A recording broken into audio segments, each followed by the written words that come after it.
กา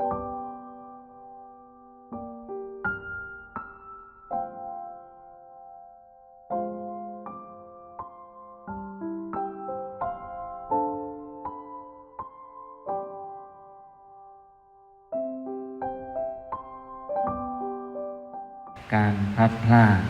จากกันไปเนี่ยบางทีก็เหมือนกับวัย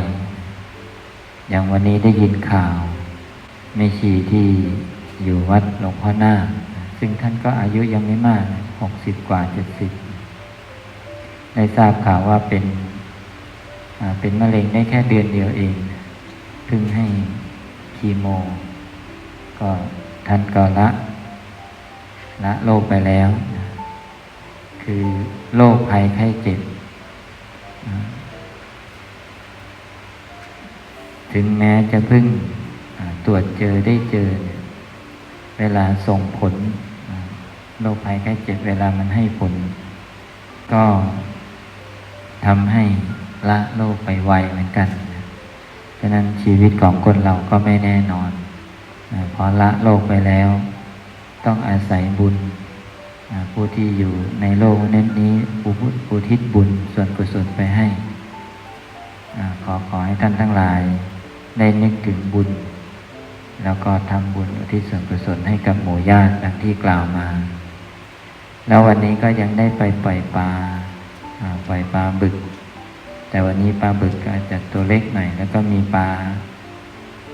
ตะเพียนเข้ามาเสริมเพราะว่าเจ้าของบ่อปลาอยากจะได้บุญด้วยเห็นพระเนนไปปล่อยปลาทุกวันพระ15 ค่ำก็ทำมาโดยตลอดคือบุญจากการปล่อยปลาบึกลงสู่แม่น้ำโขงซึ่งเป็นปลาประจำแม่น้ำโขงก็จะมีอายุยืนปลาน้ำโขงที่มีอายุยืน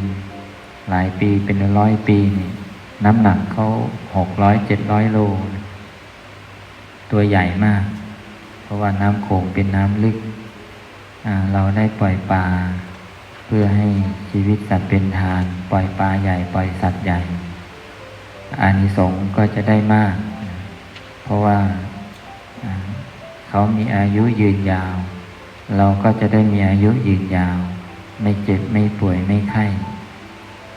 ให้นึกถึงบุญที่เราได้ทำบุญปล่อยปลาทุกวันพระ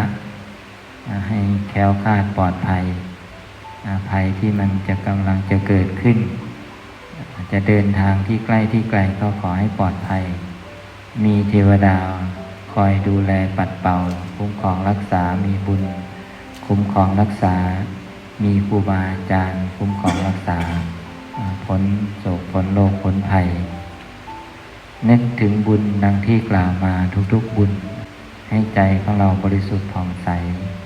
สั่งสมบุญของเราเรื่อยๆทำใจนิ่งๆเบาๆสบายๆนึกถึงบุญให้ใจอิ่มผ่องใสอุทิศบุญส่วนกุศลให้ถึงกับหมู่ญาติ